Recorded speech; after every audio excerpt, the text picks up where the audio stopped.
Welcome, dear friends, to Life Lessons from the Srimad Bhagavatam. Today we continue with discussions of Canto 10. We are discussing chapters 76 and 77. Before we get started, I will chant some prayers of invocation as our friends arrive. This is from the Srimad Bhagavatam Canto 12, chapter 13, verses 15, 16, 21, and 23. Beautiful verses glorifying the Srimad Bhagavatam. Sarva Vedanta Saram Hi Shri Bhagavatam Vishyate Tadra Sambrita Triptasya Nayatrasya Dhrati Kvachit. Srimad Bhagavatam is declared to be the essence of all Vedanta philosophy. One who has felt satisfaction from its nectarian mellow will never be attracted by any other literature. Canto 12, chapter 13, text 16. Nimna ganam yata ganga, devanam achyuto yata, Vaishnavanam yata shambhu, Puranam idam tata, Purananam idam tata. Just as the Ganges is the greatest of all rivers, Achyuta, the supreme among deities, and Lord Shambhu, Shiva, the greatest of Vaishnavas, so Srimad Bhagavatam is the greatest of all Puranas. 12, 13, 21. Yogindraya namastasmai Shukaya Brahmarupine Samsara Sarapadastamyo Vishnuratam Anumuchat. I offer my respectful obeisances unto Sri Sukadeva Goswami, the best of mystic sages, and a personal manifestation of the absolute truth. He saved Maharaj Parikshit, who was bitten by the snake of material existence. This is the last verse I will read. Very famous, most wonderful verse. The final verse of the Srimad Bhagavatam, actually. 12th canto, 13th chapter, verse 23. Maybe you'll know this verse. Namna Sankirtanam Yasya Sarva Papa Pranashanam Pranama Dukkha Samanas Tam Namami Harim Param. I offer my respectful obeisances unto the Supreme Lord Hari, the congregational chanting of whose holy name destroys all sinful reactions, and the offering of obeisances to whom relieves all material suffering. So this last verse is particularly pleasing, particularly dear to the Vaishnavas, because you see the last words of the Bhagavatam, they glorify Sankirtan. Namna Sankirtanam Yasya Sarva Papa Pranashanam. All glories to Sankirtan of the holy name, which destroys all sinful reactions. It relieves one of all suffering. To this chanting of the holy name, I offer my respectful obeisances. Very wonderful. And one last little commentary on this verse. Devotees say that it anticipates the appearance of Sri Chaitanya Mahaprabhu. Bhagavatam ends by anticipating Chaitanya Mahaprabhu's appearance. Okay, let me greet some of you who have arrived for this talk. Graced us with your association. We have with us Monica Sharma. Monica says, Hare Krishna. Prabhu joining us from Sydney, Australia. We have Kirtida joining us from Norway, Scandinavia, And Shama Manjari is with us from South Africa. Shama Manjari says, Hare Krishna Sri Prahlad Prabhuji and all assembled devotees. On Instagram, we have Pankajishad 1871, who says, Radhe Radhe. Welcome, Pankaj. Thanks for joining. We have Michelle Ross joining us from Australia. We also have, let's see, Be Indian Bieni and Sandipani 108 and Sundara and Zed. Hey, is that Sundarananda? Sundar Goranga? We have, okay, Atma. And Michelle says, lovely to see you, Shripala. Thank you for being here, Michelle. Great to have you with us. Very, very happy to see you. And Fruity Lovely Life is with us, as well as PR BVG. Jai. Radhakanta joins us from Christchurch, New Zealand. Radhakanta says, Hare Krishna Prabhu. So thank you all for being here. Grateful for your presence. We will begin this class proper now. So welcome to Life Lessons from the Srimad Bhagavatam, where each week, twice a week, we discuss a section of the Bhagavatam and consider lessons that we can apply in life.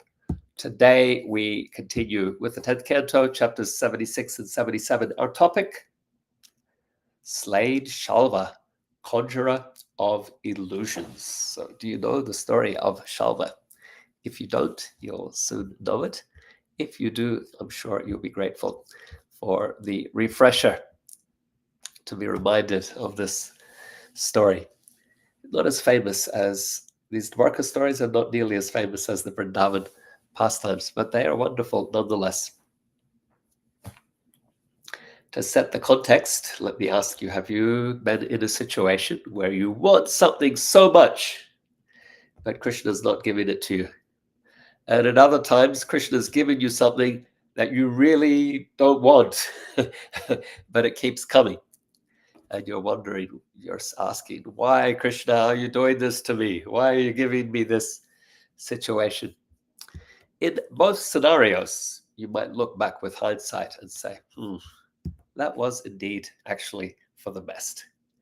Krishna was giving me what was best for me all along, either by not fulfilling the desire or giving me something that I thought I didn't want and didn't need, but it actually helped me. It improved my character and it gave me experience and resilience and so on. I'm sure you must have had experiences like this. I certainly have, and I can say that with time, I have learned to also be a bit more trusting of Krishna when I can't understand, to accept his will, even when I might find it a difficult pill to swallow, to have a sense that, okay, I know Krishna has my best interests at heart here, and it will be revealed in time. So today we're going to be reading and discussing chapters 76 and 77, where Śālva has his wishes fulfilled, but not by Krishna.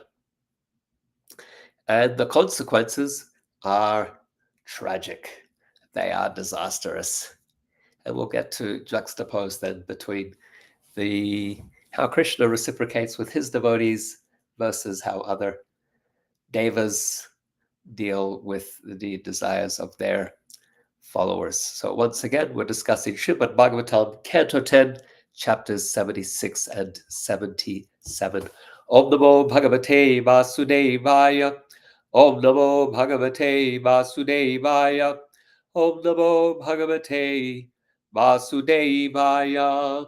We will discuss two chapters, 76 and 77, under three headings.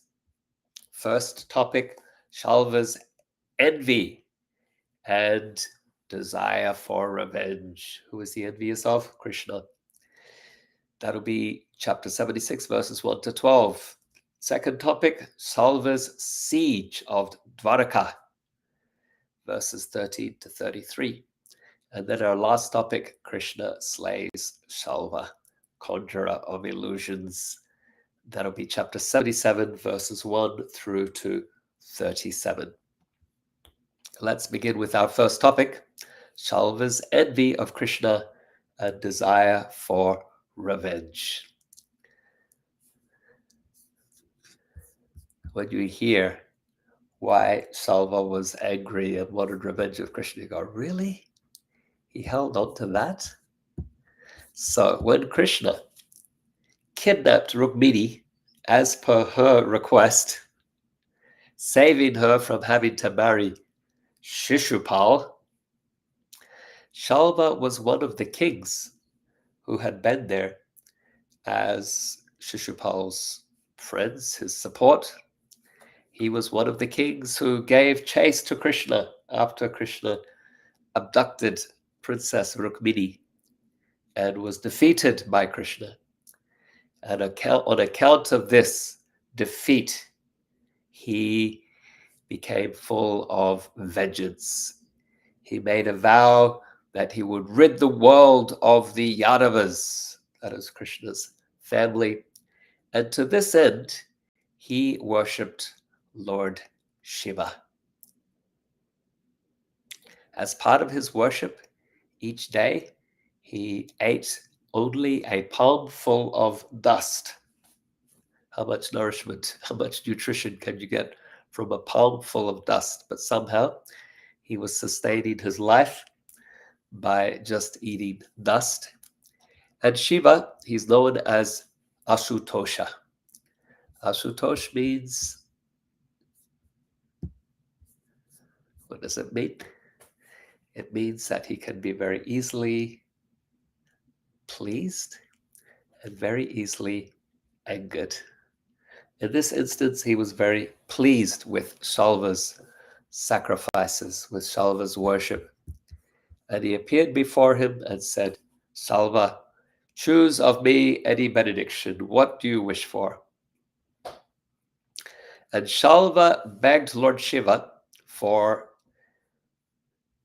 I guess in our times we might say, for a fancy car. He begged Lord Śiva for not just any car, he wanted a flying vimana, a flying airplane that could go anywhere and everywhere and that could not be destroyed by demigods or demons or humans, and that would bring terror to the Vrishnis. And Lord Śiva said, so be it. He granted Śālva's wish. And he had Mayadanava construct this flying iron city for Salva. The flying city was called Shobha. So you know Mayadanava by now. Even in the last class, we were discussing him because he constructed for Yudhisthira and the Pandavas this very magical assembly hall that caused much confusion to Duryodhana, leading to Duryodhana's humiliation. So Danava, Mayadanava, the architect of the demons, and his architecture tends to be confusing. Modern architecture can also be confusing. They'll create the design in such a way that it seems to defy gravity. It might look like it's floating or upside down, or the walls are caving in or something. And so, yeah, that's kind of Mayadanava's style of architecture. It confuses, it bewilders, it defies the laws of physics, and everything twisting and turning in one way or another. That was Yudhisthira's assembly hall, but it was also the way of this flying city, Shobha, that Mayadanava constructed for Salva. So once he got his new vehicle, Śālva took it on a test flight directly to Dvārakā, where he and his huge army that he was transporting in this flying magical city laid siege on the city. They bombarded it with an aerial bombardment campaign, dropping bombs on parks and gardens and mansions, along with the lookout posts and observatories. They bombed the towering gateways and surrounding walls. They bombed the public recreational areas. What types of missiles was he using? They're described as tree trunks and boulders and other more magical, mystical missiles. Some of them produced great whirlwinds. And so it caused the very powerful wind force to sweep through and tear everything apart. Some of them were like mountains that just crushed things to smithereens. So like this, Śālva released terror on the city of Dvārakā with the aid of his magical flying machine. We can pause here and just reflect before we continue. We can reflect on benedictions and divine benevolence. We can contrast Lord Śiva's approach in granting Śālva's request for a very powerful and destructive weapon with Krishna's approach to guiding and protecting his devotees. And as we reflect, we can learn some important lessons. Lord Śiva, he's known for his quick gratification of his devotees' desires. Herein he accedes to Śālva's wish, which is rooted in a destructive desire for vengeance that is born of his envy of Krishna. He wants to cause pain to the residents of Dvārakā because he knows that that will be distressing for Krishna. And so while, yes, we have an exhibition of Lord Śiva's responsiveness to the prayers of his devotees, we also see a form of benevolence or benediction that doesn't really account for the long-term welfare of the receiver of that benediction. And so there are broader consequences to fulfilling such desires that Lord Śiva, he's not taking into account. You asked for this benediction, you'll have it. There are so many other examples. Here we have the example of Śālva. In contrast, you will not find examples like this of Krishna giving benedictions to demons in the Bhagavatam who then go on to do terrible things to people. Shiva, yes. Brahma, yes. Other demigods, yes. Krishna, no. Krishna's interactions with his devotees, they involve guidance, they involve protection and blessings.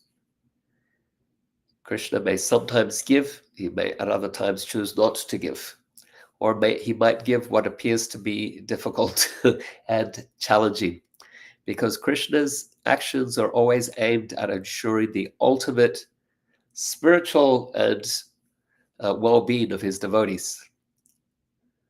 And so this might include allowing the devotee to experience challenges, which, unbeknownst to us at the time, prepare us for greater realizations and protect us from the worst fates, the worst of material suffering. And so this is Krishna's true benevolence, seen beyond the immediate desires to the greater good, even if the path is challenging. In Dhruva's case, Krishna fulfilled his desires, but there was no negative reaction, because in fulfilling Dhruva's desire, Krishna also purified Dhruva, such that in the end he said, Krishna, don't fulfill my desire. I don't need that material thing that I thought was so important. I just want to love. I just want devotional service. So that's how Krishna gives. He purifies the devotee. He gives what's good for the devotee. He might choose to fulfill a desire that's requested, but by the time he does, the devotee is purified. And so there is no destructive effect of that. Let's go to our second topic, Salva's siege of Dvārakā. We've already learned of Śālva's attack and the destruction that rained down on Dvārakā with his campaign of bombardment. So in verses 13 to 33, we learn of the defense of Dvārakā.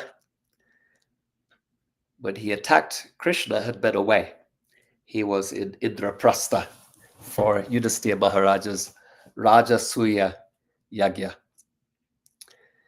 Pradyumna and Satyaki and other Yadu heroes, they saw Dvārakā under attack. And so they went out of the city with many great archers, all girdled in their armor and protected by contingents of infantry and other soldiers riding on chariots and horses and elephants. Pradyumna, if you remember, he's the son of Krishna and Rukmini. His arrows, they had golden shafts, they had iron heads and very smooth joints. And so in his immediate response, he took 25 of these arrows and struck down the commander-in-chief of Śālva's army. His name was Dvārakā. And then he took another 100 arrows and he fired them at Śālva himself. And Śālva was using all kinds of magic. That's the way of demons. They like to conjure illusions. And so Pradyumna, he released other divine weapons to destroy these illusions conjured by Śālva. Śālva's magic craft was difficult to attack because it would, made by Mayadanava, it had all of these, it was also a magical machine. And so it could appear in many identical forms across the sky all at once. And so Pradyumna and his soldiers, they didn't know which of these apparitions was the real, which of these forms was the real aircraft to attack. Sometimes would appear many spaceships all at once, and other times a single craft. Sometimes it was visible, and other times it would be shrouded in an invisibility cloak, and it couldn't be detected anywhere. And so this way, Pradyumna and the residents of Dvārakā who were defending the city, they didn't quite know where the spaceship was at any moment. Sometimes it appeared in the sky, sometimes it appeared in the water. Dvārakā is surrounded by water. Sometimes it appeared on the earth. Never did it remain in one single place for more than a few moments before it was again disappeared and reappearing somewhere else. Wherever Śālva and his craft appeared, the Yadu commanders would direct their arrows. And so in this way, Śālva, he confused the armies, wandering aimlessly around the sky, around Dvārakā, sometimes appearing on tops of mountains. As all this was going on, the commander of Śālva's army, Dvārakā, struck Pradyumna on his chest with a club. And this caused Pradyumna to lose consciousness, to faint. And so his charioteer, I can ask you a question here. Who is the chariot driver of Pradyumna? Maybe you haven't read who it is before, but if you think, you might be able to guess who the chariot driver. for Pradyumna is, think about who is Krishna's chariot driver. So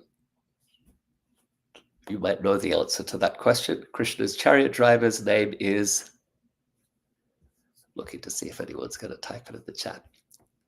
Krishna's chariot driver's name is Dvārakā. And the driver of Pradyumna's chariot is Dvārakā's son.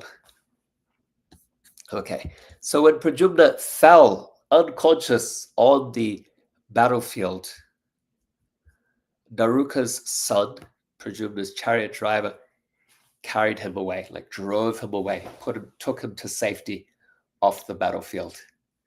When Pradyumna regained consciousness, he was very distressed, not because he had fainted, but because he had been removed from the battlefield. Oh, driver, this is abominable. You have removed me from the battlefield. This has never happened to anyone in the Yadu dynasty before, that they have abandoned the battlefield. My reputation is now shattered. What have you done to me? He's very, very, very disturbed. And the driver, he replied, his response is very good. He says, "Oh, long-lived one, Pradyumna, I have done this knowing well what is my duty as your driver. You have a duty as a Kshatriya to remain on the battlefield. I have a duty as your chariot driver to protect you. I have to protect the master of the chariot when they're in danger. And the master of the chariot will also protect the driver. That's the relationship between us. And so with this rule in mind, I removed you from the battlefield since you were unconscious and you couldn't defend yourself. You couldn't defend me either. And so I have done my duty, and don't blame me for it." So Pradyumna, he's still feeling very ashamed. He refreshed himself with water because he had been unconscious. He put his armor back on, again took up his bow and told his chariot driver, "Take me back to where Dvārakā, the commander of Śālva's army, stands." And so Pradyumna again fought with Dvārakā, while other heroes of the Yadu army fought with other powerful fighters in the army of Śālva, causing havoc here and there. So these heroes are named. Śālva is one of them. If you remember, he's the son of Krishna. And Jambavati, Gada, another, Satyaki, another of the Yadu heroes. And as the Yadu heroes attacked these soldiers of Salva, they were seen to fall out of the airplane into the ocean with their heads severed by the Yadu heroes' arrows. And this battle continued for 27 days and nights. That's a long time, still not resolved. We can pause here and we can reflect on what we have just heard, and particularly this idea of how service can bring displeasure to the master. This incident between Pradyumna and his charioteer, it sheds light on the nuanced relationship between duty and the expectations on those who are in positions of responsibility. Pradyumna, he initially rejects the service of the charioteer. His reaction to being removed from the battle reflects his high standards of valor and the stigma associated with retreating from the battlefield in this Kshatriya culture.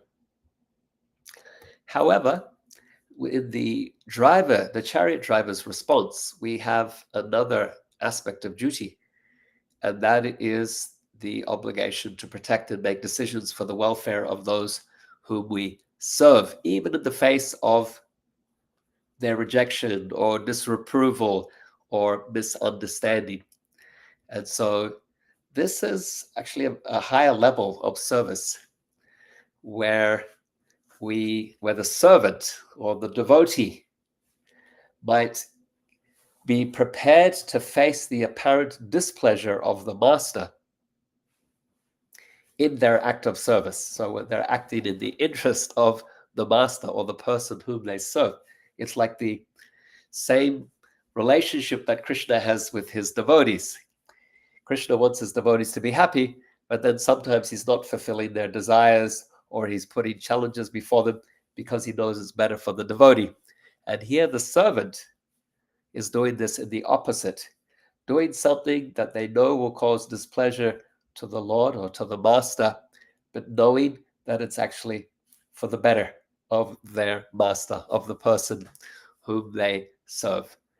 And that in the ultimate term, it is actually what will bring them pleasure. Radharani, she rebukes Krishna. She refuses Krishna's advance when he approaches her. And this causes Krishna apparent distress, but in fact, great joy as well. It's these rebukes, these reproaches of Sri Radha are more pleasing to him than the hymns of the Vedas. When he's punished by Mother Yasoda, he cries real tears. But that pastime is more pleasing to him than the offerings of sandalwood paste. Being chased by Mother Yasoda's stick is more pleasing to him than the offerings of agarbatti by devotees worshipping him in awe and veneration. So this is a subtle thing. Nityananda Prabhu, he didn't accept Lord Chaitanya's desire to punish Jagai and Madai. Jagai and Madai were to be punished by Lord Chaitanya, and Nityananda Prabhu stopped him. No, don't do it. Generally, Nityananda Prabhu is always trying to fulfill Lord Chaitanya's will. But here he is he is resisting Lord Chaitanya's will. And he says, if you punish these two, if you kill these two, you have to kill everyone in Kali Yuga. Lord Chaitanya's true will is that everyone in Kali Yuga be delivered.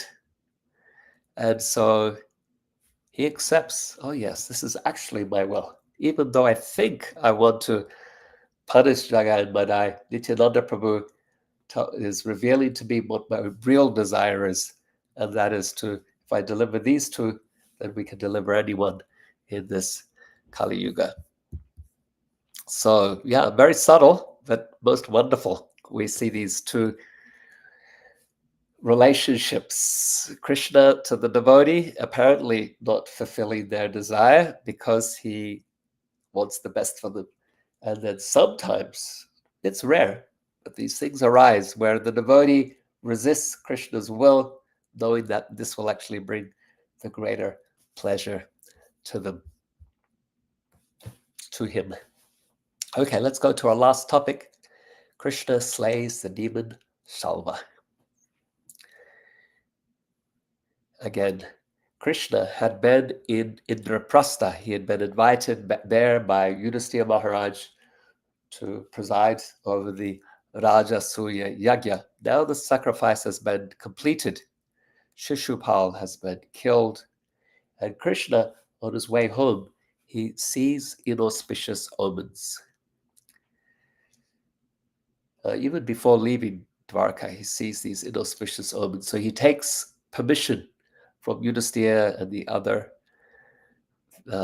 Kuru elders, also from Mother Kunti. He returns to Dvārakā, and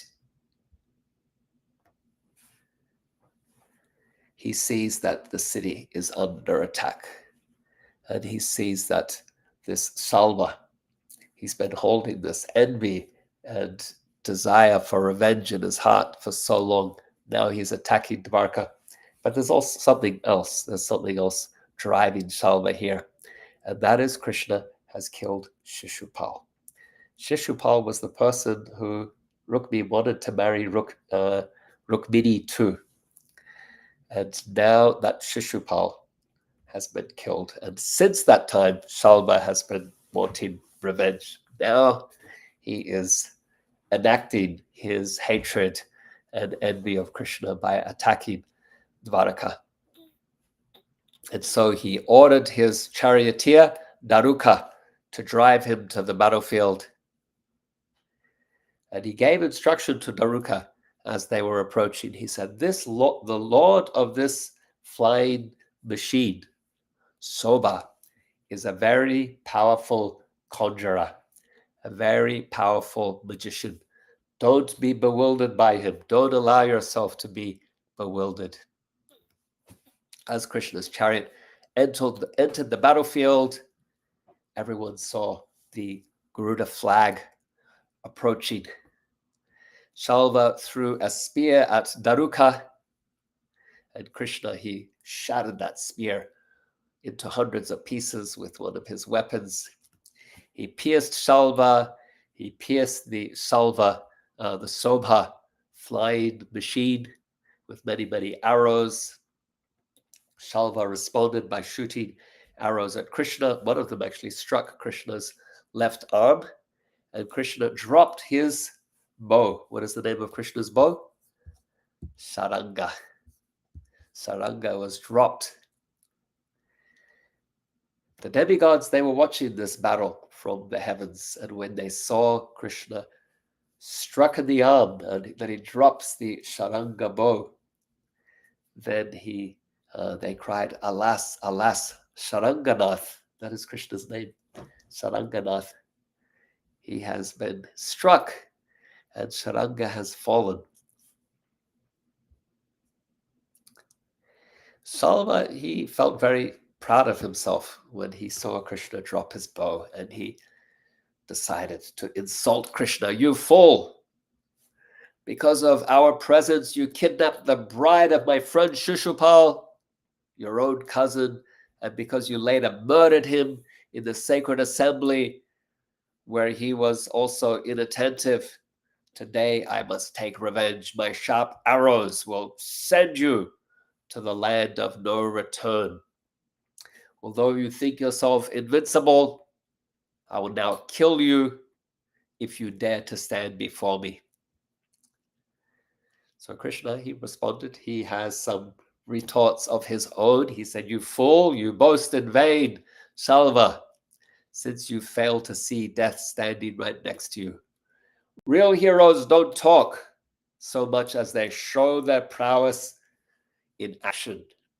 And so then Krishna struck Śālva with his club, Kaumādaki, and Śālva, he didn't die, rather he vomited blood and then used one of his illusions to disappear from sight.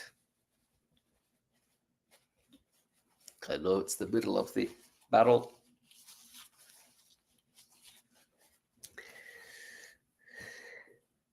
It's not the ideal moment to pause as you sit on the edges of your seats. Salva disappeared, and a moment later, a man came before Krishna. He offered his obeisances to Krishna, and he introduced himself as a messenger from Krishna's mother, Devaki. This man was crying, and he told Krishna that his father, Vasudeva, had been kidnapped by Śālva. And when Krishna heard this, he appeared to lament like an ordinary person. Krishna was thinking, Balaram is always vigilant, and no demigod or demon can defeat him. So how is this insignificant Śālva able to defeat Balaram and kidnap my father? How is this possible? He said, indeed, the ways of fate are all powerful. And as Krishna was thinking in this way, Śālva reappeared, and he was leading before him somebody who looked just like Vasudeva, Krishna's father. And Śālva said, Krishna, here is your dear father, Vasudeva. He begot you, and for his sake, because of him, you are living in this world. Now I will kill him before your eyes. Save him if you can, you weakling. And as he said this, he took out his sword and he decapitated Vasudeva and took Vasudev's head into his Śālva airplane that was hovering in the sky. So very, very distressing moment in the Bhagavatam. Krishna, he knows everything. He's Sarvagyata, all-knowing. But for a moment, out of his affection for his father, he appeared to be distressed, in the mood of an ordinary human being. However, he quickly recalled how Salva was a conjurer of demoniac illusions. And so he understood this wasn't real. This was a magical trick to bewilder me and get me off guard. And so he saw through the illusion. And now alert to the situation, he saw that actually that body that had been left after Śālva had taken Vasudeva's head, it had disappeared. The messenger had disappeared. Everything had disappeared. And so it was as if he had woken up from a dream and seeing the Shobha plane hovering above him. Krishna then prepared to kill Śālva. With a shower of arrows, he pierced the vehicle. He struck the vehicle with his club. He pierced Śālva with many, many arrows. And the plane, struck by Krishna's club, was shattered into many thousands of pieces and fell into the water. As it was falling into the sea, Śālva abandoned it, took up a position on the ground with his club, ready to fight Krishna. He charged at Krishna. But Krishna took his Sudarshana and removed that conjurer's head from his body. And with the killing of Śālva, the demigods in the sky played drums in jubilation, celebrating. They showered flowers. The Apsaras danced in joyfulness because this Śālva was a great demon. He was on earth posing as an earthly king or a king in the royal order, but he was in fact a great demon. And the demigods felt relieved that the burden of the earth was being lessened.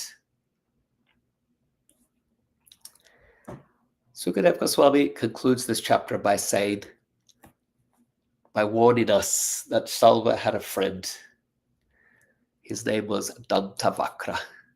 And when he heard of Śālva's death, he vowed to avenge this associate, this friend of his. We can reflect on the nature of illusion and the power of truth. Śālva's using magic, especially this dramatic demoniac scene of Krishna's father being beheaded, Vasudeva's beheading. It shows us the power of deception and the pain that it causes. Krishna wakes up as if from a dream. The thing is that for most of us, as conditioned souls, we are living in a life of illusion, the Maya. We see a world, we see ourselves as bodies, we see ourselves as young or middle-aged or elderly, we see ourselves as handsome or plain, or all of these illusions are far from the truth because we are eternal soul. By the power of Krishna consciousness, Krishna sees through the illusion.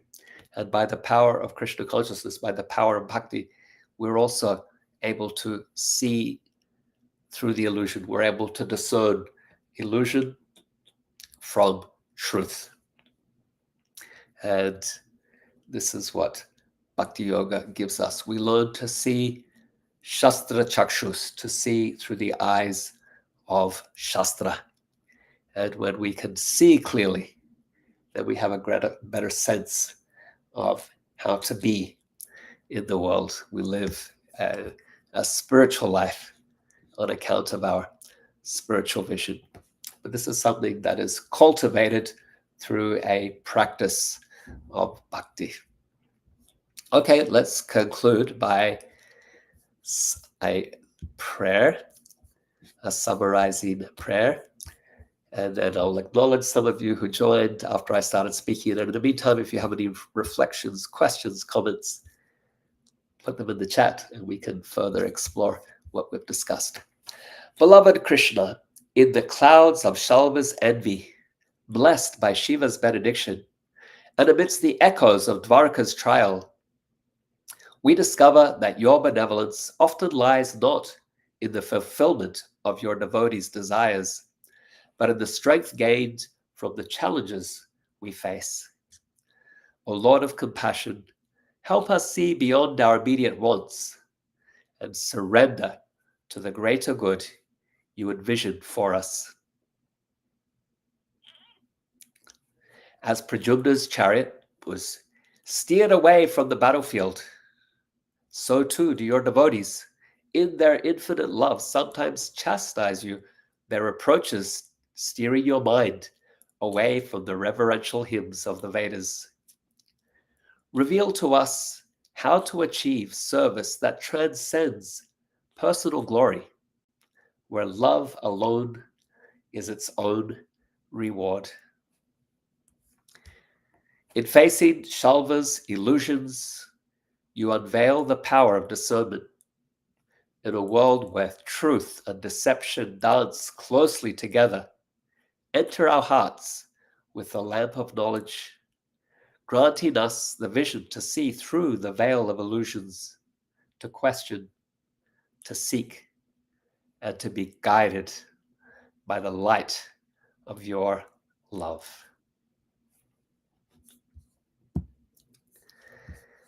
Okay, let me acknowledge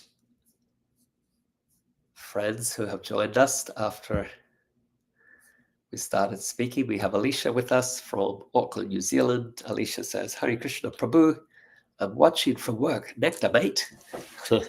Thank you, Alicia. So grateful you can be here.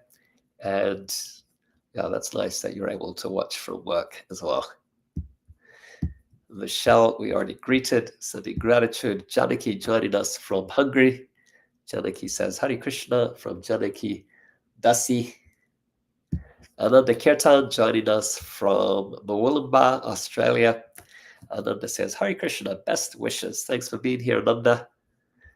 Grateful to have your association.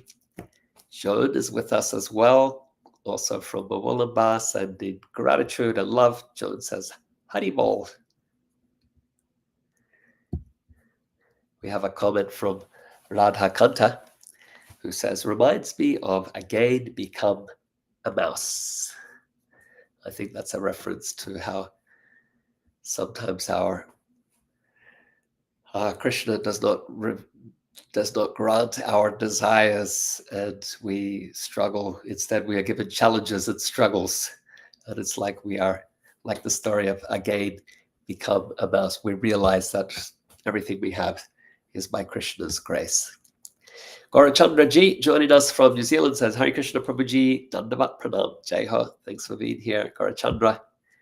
Nikunja joining us from Auckland says, Hare Krishna, Sri Prahlad Prabhu.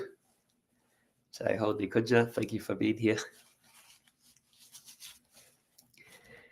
And then we have Agnes, who says, Haribol, Krishna was killing a lot of demons. Today we cannot see demons. Yeah, good insight, Agnes.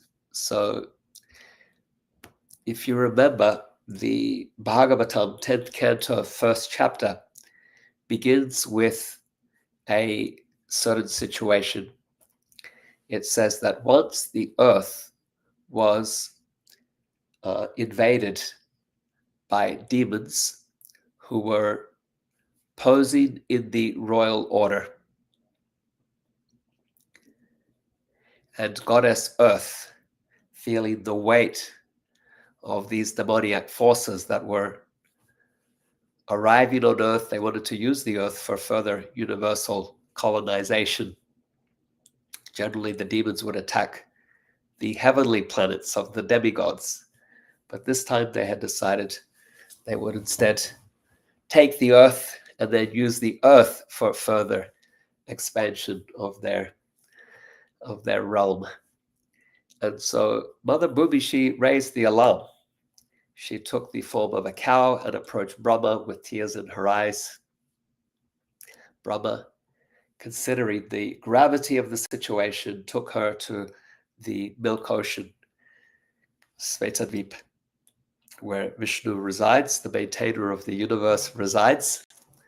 And this, the plight of the earth was conveyed to him with a prayer for protection. And so Krishna informed Brahma from within his heart that he would soon appear on earth in the Yadu Vrishni family, and that the demigods should also appear to help him in his mission of removing the demons. These are demons, like very powerful demons, who've come up from the lower realms where they generally reside. Removing the demons and relieving the earth of this burden. And so that's what's taking place. That's the context here. Krishna is killing all these demons who are wanting to colonize the earth and use it as a base for further colonization of the universe. They are posing as kings in India at that particular time. And this all culminates with the Kurukshetra war, the battlefield of Kurukshetra, where these forces are all brought together. But the greater force are those that side with Duryodhana, who's also one of these characters. Today we can't see the demons, so that's your observation. And what we can say is this, that in the 16th chapter of the Bhagavad Gita, Krishna describes the Devasura Samvad, or the divine and the demoniac qualities. You read the qualities of divinity, and they are truth and compassion and forgiveness and service and study of the scripture, taking guidance from scripture, service to the spiritual master, accepting divine supreme authority. And you read the demoniac qualities, and it's the desire for power and prestige and to dominate and control others, to expand one's possessions. And as we read these qualities of the devas, of the angels, of the demigods, and the qualities of the demons, and if we are reflective and introspective, we'll say, well, I potentially have both. I have a deva nature and I have an asura nature. Both are there within me. And the potential of both is there. Which one will be prominent, which one will be strong, depends on the choices I make. Depends on how I choose to live. Depends on which of these natures I choose to reinforce or to support. So, of course, the Deva nature is closer to our true nature. The soul is pure. The soul is of the nature of God. The Asura nature is the conditioned nature. As long as we are conditioned souls, then that potentiality is there with us to enact that and reinforce that and manifest. And sometimes it rises up and we get angry and we say terrible things and we are destructive and we are aggressive, and later we feel embarrassed. How did I say those things? How did I do those things? How did I act in that way? Our Asura nature takes over sometimes.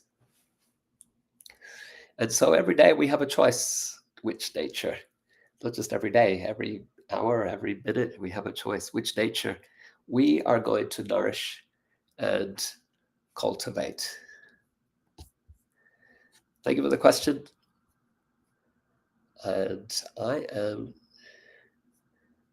thinking that could be Shamalaki who asked the question. So if so, Harival to you. Kirtina says, thank you. Thank you, Kirtina. Michelle says, thank you. Shama Manjari says, thanks, Prabhuji. Amazing class and all your explanations. Beautiful prayer. Thank you for that. Encouragement, Shama Manjari.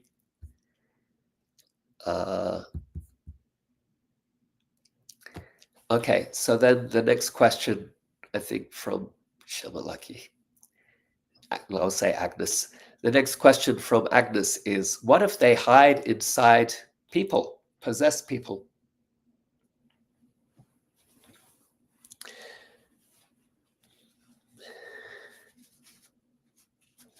So that potentiality, that possibility is there. But the more important thing, because that's outside of our influence or control, the more important thing is how the nature that we choose to cultivate. And we can protect ourselves from this possession that you're concerned about. Chanting, good association, being in the temple, being in pure places, all of that is protection against that type of possession. But the more important thing for us is the nature that we are cultivating within ourselves. And that's something that we have more control over. And then as for the other thing that you're saying, we protect ourselves by staying in a pure, spiritual, holy environment. So yeah, thank you, Shamalaki. Good to see you. Thank you for confirming as well. Hey, Vaishnava Das says, Spasiba. Vaishnav joining us from Moscow. I'm guessing that's where Vaishnav lives. Otherwise, the last time I saw you was in Rishikesh not too long ago. So yeah, nice to see old friends. Vaishnava used to play with us in Village of Peace. Shamalaki danced and chanted on the stages of the Polish festivals for many, many years. So thank you so much for joining. Chaitanya Chintamani in London has a question, which is, are the demigods able to see the future? Why then do they give such benedictions? Yeah, good question. Are the demigods able to see? All of us, Chaitanya Chintamani, are able to see the future in lesser or greater ways. Any of us who are able to see the consequences of choices made, the consequences of our actions, we are, in a way, seeing the future. We're able to project, if I do this, this will be the consequence, that will be my future. And so we make choices to manifest, hopefully, the best future that is possible for us in the choices that we're making. Of course, the more wisdom we have, then the better choices we can make, because the better we understand consequences, so the better our ability to project and to have a sense of what our future will be. So then the question is, why do the demigods not see this? They do. The demigods, as is described in the Shastras, the demigods, they also depend on their devotees' worship. And they feel a sense of obligation. Sometimes someone will ask you for something and you'll say, oh, I think this is going to be good, but okay, you're asking. And so because of weakness, you go ahead and agree. You can't say no. You don't know how to say no. So you agree to something that you know is not good, and your better judgment says, don't do it. But because of weakness, you agree. And so the demigods, they have this weakness. One, they want the offerings and worship of their devotees, their followers, their disciples. And so that's a weakness. Another weakness is that they feel dependent on the offerings that are made to them. And so with these weaknesses, then they agree to give benedictions that are even destructive. There's also that obligation, sense of obligation. This person sacrificed for me. I have to reward them. I have to do something for them. Or they might be tricked as well. The Lord Śiva will say to Vrikasura, whatever you want, you ask me. And Vrikasura will say, well, give me the benediction that anyone whose head I touch will burst into 1,000 pieces. And Shiva's not happy, but he feels, okay, I already promised him that I would fulfill his desire. I have to keep my word. So there's that as well. All of these things working together.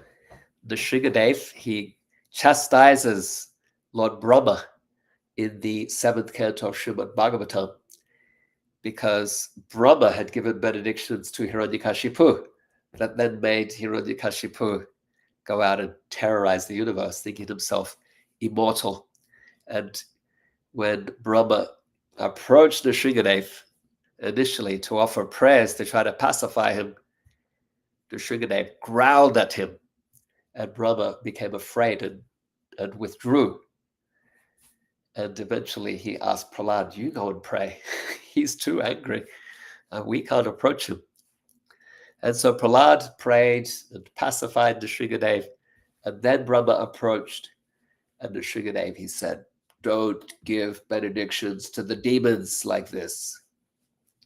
So the Shringadev told him off for giving benedictions in this way.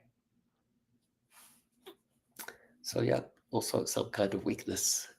Somebody glorifies you and worships you and adores you, and you might be flattered to give them things that even you think are not in their best interest, but you do it because they asked.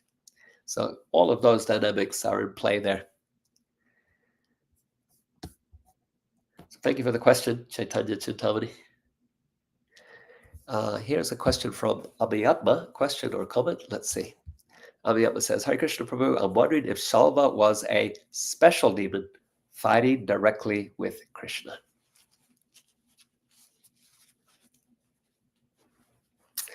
So yeah, good question. I don't know his backstory, but I can say as a general principle, anyone who has Krishna's association is special. It's a special opportunity. So some Shastras, they give the backstories. Even the Bhagavatam gives the backstory for Jai and Vijay, who they were in their previous lives. They were, gives the backstory for Hiranyakashipu and Hiranyaksha, or Shishupal and Dantavakra, or Ravana and Kalanevi. So these are the three births of Jai and Vijay. So we have their backstory. As for Śālva, I'm not sure that I haven't come across his backstory in the Bhagavatam or any of our Acharya commentaries. I'm sure if you wanted to find it, there is a Shastra that gives backstories for everyone, and that is the Garga Samhita. None of our Acharyas cite the Garga Samhita, but it is included in a list of books by Sanatana Goswami in one of his comments, where he says these books are favorable to bhakti. And so you can read it on that account. He gives the Garga Samhita Garga Muni gives backstories for lots of personalities. So I'm guessing Śālva might be there as well. But aside from that, anyone who's in Krishna's presence, they are special. It is a benediction. To be killed by Krishna is a benediction. So any of these demons who die on the battlefield in Krishna's presence, they are liberated. So yeah, there's that perspective as well, that although Krishna is punishing these demons, he's also benedicting them. Okay, last comment there from someone in Thailand, Param Avatara. Thank you for being here. And Chaitanya Chintamani says, That's so interesting. Thanks, Prabhu. Jai. Yeah, so that analysis, Chaitanya Chintamani, how I analyzed Śālva's story today is based on an analysis that Sukadeva Goswami himself provides near to the end of the Srimad Bhagavatam, when Parikshit Maharaj asks the question, why is it that the devotees of Vishnu sometimes appear impoverished, and the devotees of the demons like Lord Śiva might appear very materially opulent? And that is the explanation that Sukadeva Goswami gives in response. He says the reason is because Krishna actually cares about the devotee and the long-term, their long-term outlook and advancement.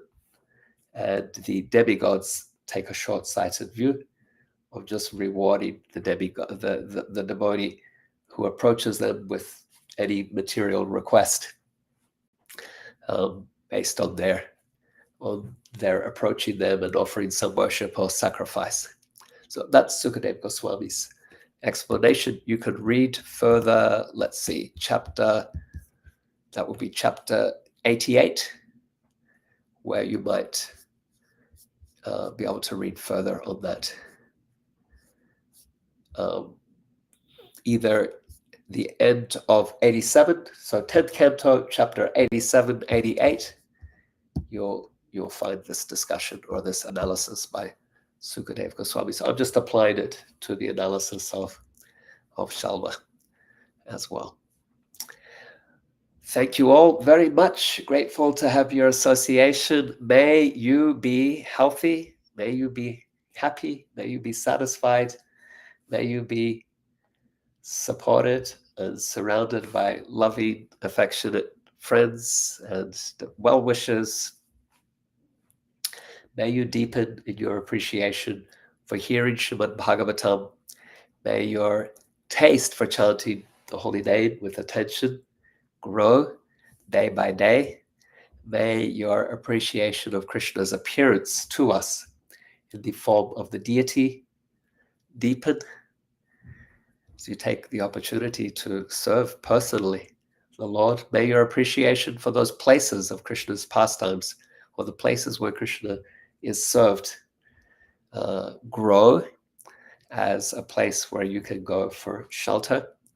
And may, day by day, you deepen your love and affection for Vaishnavas.